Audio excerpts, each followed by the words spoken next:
So Kiera, nice to meet you. Nice to meet you. What brings you in today? I have a history of IBS and I have had 2 cases of kidney stones. I wanted to see what in my diet may be causing it. I also have nausea quite frequently every morning, and I also have been on a vegan diet for the last 5 years. I wanted to see if I was deficient in anything. So how old are you? 28. Tell me a little bit more about the nausea you're feeling in the morning.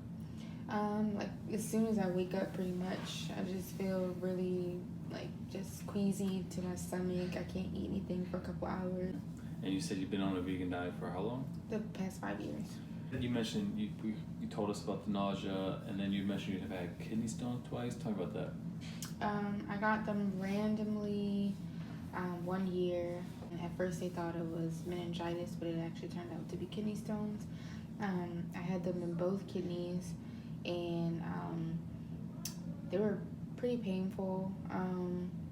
The urologist did do a test, and they said that it was from oxalates, which I guess I eat a lot of on a vegan diet. So that was what caused it. And then I got it again about 6 months later. And this time it wasn't as bad. I didn't have as many, and they weren't as big, so the pain wasn't as bad.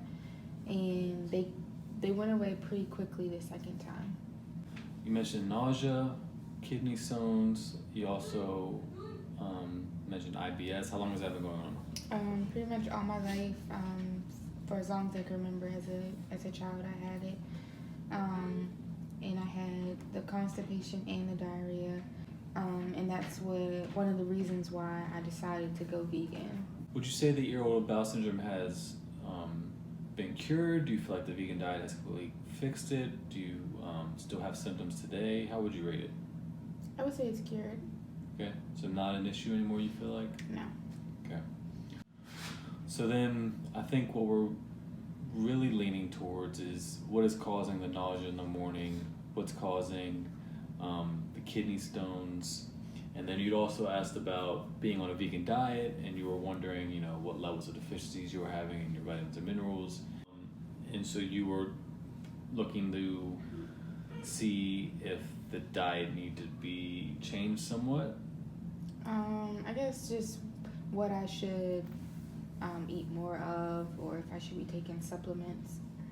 Was the diet due to strictly these health concerns that you were more of like a moral, ethical? Just trying to gather, are you keen on this diet for the rest of your life? I'm just trying to gauge your opinion on that. Well, when I first went vegan, it was definitely because of the health concerns. I was very sick with my stomach issues, and that has made it a lot better going vegan.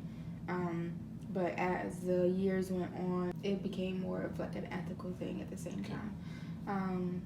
I don't know if I'm willing to try other foods yet. I definitely know that I'm not okay with dairy or beef or things like that. I might be open to one day maybe reintroducing fish into my diet, but right now, no, I'm not. Okay. So have you ever had your blood drawn, any type of food sensitivity tests? I've had an allergy test done, but not like a food sensitivity test done. Okay. Let's start with the nausea that you had mentioned. So there are numerous things that could be causing that, but nausea. So that could be caused by numerous things. One possibility I see being could be due to low stomach acid. So when the stomach can't produce enough acid, key minerals and proteins can't be absorbed into the body. So we might be able to test that in a number of different ways, possibly a stool analysis. I have a printout here for you that we can take a look at, and it gives you some things to take a look at throughout the week or throughout the day based on how you're feeling. Some ways that you might be able to help some of that nausea you're feeling in the morning is, first thing in the morning, taking a little bit of apple cider vinegar, a little bit of lemon. Apple cider vinegar is good because it's acidic and will lower the pH in your stomach. It's very quick resolution for some people. Not saying it will help you, but it's a possibility. So here's a printout for you. We'll let you take that home with you. Thank you. Kidney stones you'd mentioned, and you said you saw a doctor and they had said that it's possibly and probably because you're eating a lot of high oxalate foods. So one thing we'd like to do is take a look at possible sensitivities you might have to those foods. So what are some key items that you eat a lot of on your diet currently? I eat a lot of tofu as my main source of protein. I eat some beans. What type of vegetables? I would say like my main ones are like asparagus, bok choy, broccoli, Brussels sprouts. I have some beets here and there. Okay, so I have another printout here for you. This just details some of the recommendations for individuals that are experiencing kidney stones.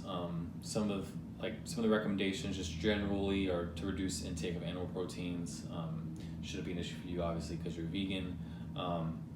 And then obviously increase the intake of plant proteins such as chickpeas, green peas, lentils, nuts.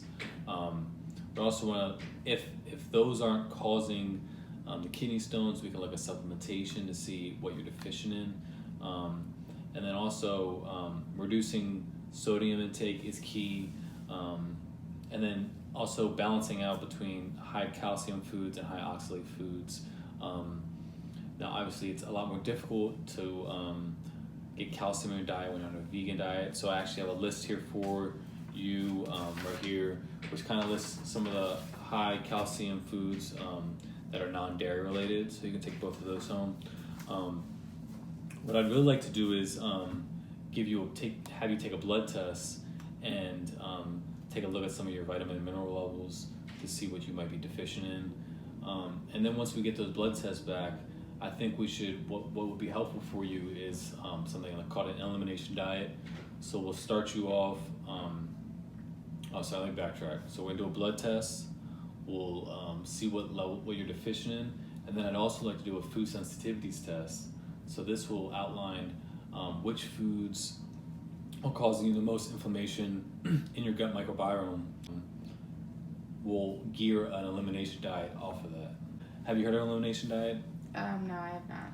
So basically what we'll do is we will look at, once we do the food sensitivities test, we will look at the foods that you're the least sensitive in, and we'll start with those foods, and you'll just be eating those specific items, and then we'll gradually bring in more foods into your diet that might have tip the scale on some of those sensitivities we're seeing in your results, and to see if, okay, the test says you're sensitive in this, but how do you feel after we introduce in your diet after maybe a few weeks and you haven't consumed it? So I kind of printed out an example for you. So there would be multiple phases. So the first phase, you have your proteins, your grains, your vegetables, your fruits, and we've outlined we will outline based on your sensitivities what can fit into these boxes.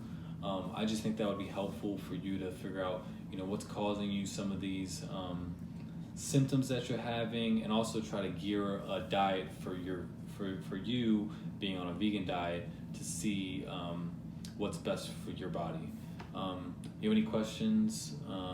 What do you think? What do you think about everything I've said to you? I don't have any questions, but I think that's a good start to take the blood test and to see about the sensitivities and the deficiencies. That might give me some answers. Okay, great. We'll get those tests done, and we'll shoot off the results to you, and then maybe we'll maybe a week after the results, we'll get together again and talk about next steps. Does that sound good? Yeah. Okay, great. Nice meeting you, Takira. You too. Thank you.